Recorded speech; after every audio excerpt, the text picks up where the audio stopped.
Alright guys, so it's finally here. This is the Valkyrie Driveshaft bearing skid plate.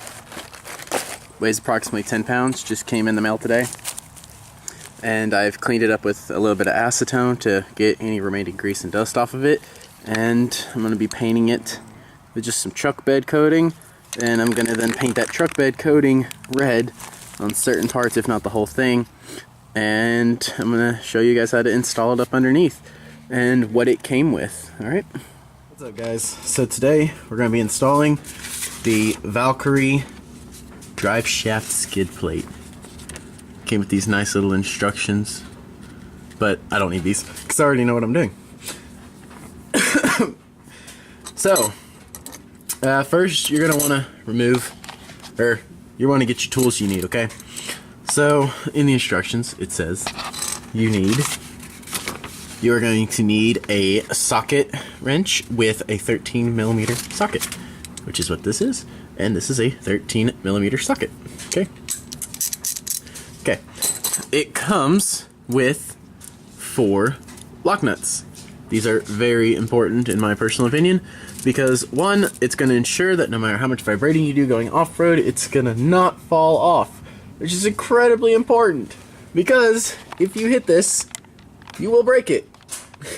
So I'd already removed the old one prior to this, because, well, I just didn't want to do that while I was recording the video. It's really self-explanatory to do. So here's the skid plate. I had actually painted it yesterday, and I did the Rust-Oleum bed liner, I think is what it's called. I just did it black, and then I painted it red with just caliper paint I had laying around the house from back when I painted my calipers. I really like the finish. I love the skid plate. I love the way the drainage holes are right here on the bottom and on the sides. And I love the Valkyrie emblem.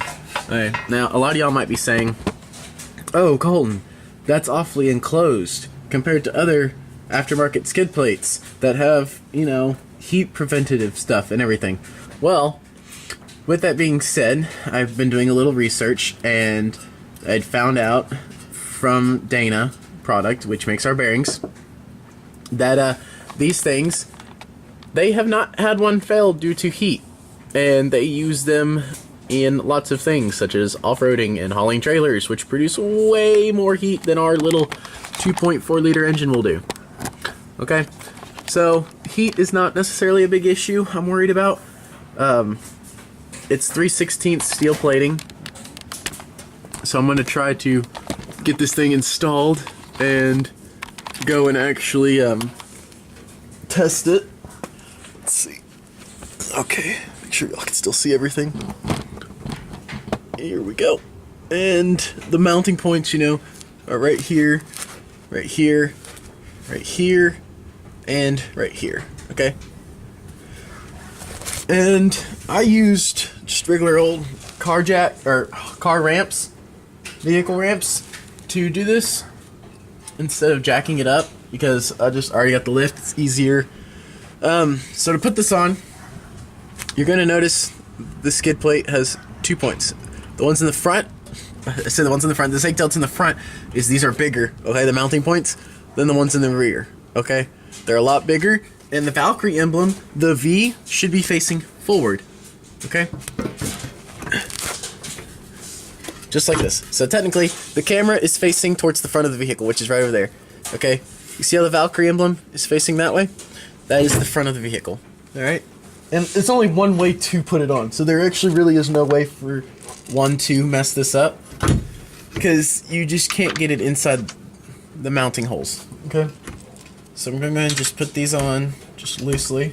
They're lock nuts, so you're not going to be able to actually put them on very far by yourself.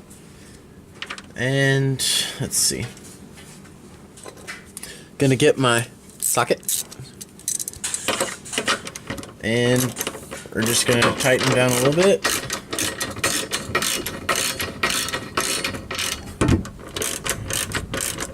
Just get them up to where they're touching and not super snug yet, okay? And you're gonna want to kind of do this. A good way to do it is to do opposites corners.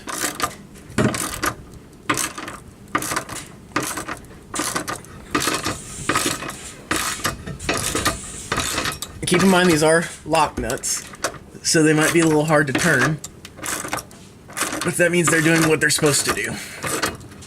Alright, and then we're gonna do this one.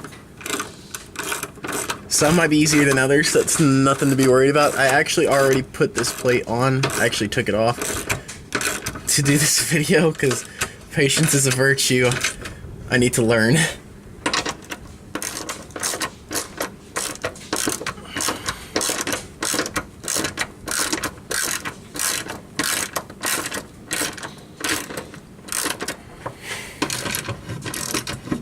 Alright, so now that we got them on there, we're going to go ahead and tighten it down. We got all 4 corners done. Tighten that down. But not too tight because you don't want to bend your nut. And your bolt. You don't want to bend none of that. Because then again, these are lock nuts. So they're not gonna vibrate off. But a good thing to always do is preventative maintenance, okay?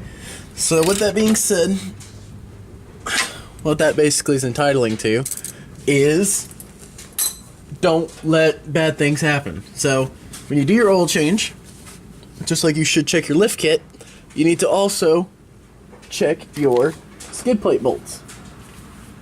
Preventative maintenance. And that will prevent anything bad in the future from happening, such as possibility of it falling off, because things always fail. And this is it. This is the Valkyrie skid plate. Now let me pull this out, get off from underneath this bad boy, and give you guys a view from what it looks like from the side, under here. So here it is, the Valkyrie skid plate. This is flush with the body. Can't see it until you get up underneath it. It's got good protection. You don't really need to worry about strength in the center because, one, it's pretty flush with the other skid plates and underbody. I mean, if that hits, everything else is gonna hit as well for the most part. So, with that being said, it's a really strong skid plate. I had a friend out in California lift it up with a jack. I might do a little video over that, showing the demonstrating of the strength, and we'll go from there. Hopefully we'll test this out. Alright, hope you like this video. Thanks for watching. Like and subscribe if it's helpful. If you have any questions, just ask them in the comments below. And